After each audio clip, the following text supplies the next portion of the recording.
What is going on, you guys? We're shooting this entire video by candlelight, mostly because I can. Today's subject is the Canon R6 and its incredible low light.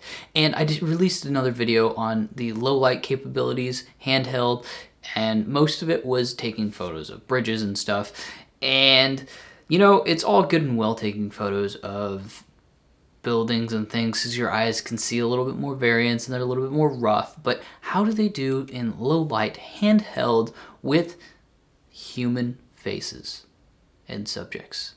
Let's take a look. So I recently did a party for a relative and I took this opportunity to just kind of throw the ISO on auto and see where it did. The highest ISO I ended up shooting for the evening was, let's see here, 25,600. The Canon R6 will go up all the way to 100,000 ISO, and then I believe there's even a boost past that, which is absolutely insane. And as long as there's light on the subject's face, it will allow for a sharp, you know, there's still grain, but it's a sharp photo that you can use up to, like I said, the 25,600 was, yeah, I was blown away.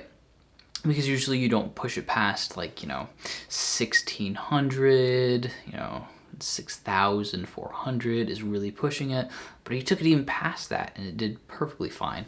And I was blown away with the quality. And here's the photo. What you can see is that, you know, their faces look really good and everything else kind of looks a little bit blurry, but that's to be expected. And then when you boost up the ISO, there's still inside the shadows, way behind them, you can see the human that's standing there walking through. It's really cool how great the low light capabilities are. This now, obviously that's not a usable photo when you boost the ISO that way, so shooting it properly makes a difference, but just having it on, and it's more of how you shoot it rather than the settings that you use. I am now confident with the auto ISO in low light. And yeah, here's some more of the photos that I took from the party, and yeah, it just worked really well.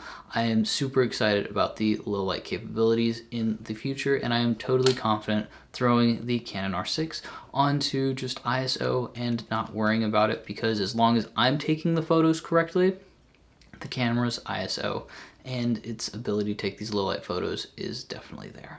Thank you so much for watching. If you want more tutorials on your Canon R6, don't forget to like and subscribe down below. More stuff coming.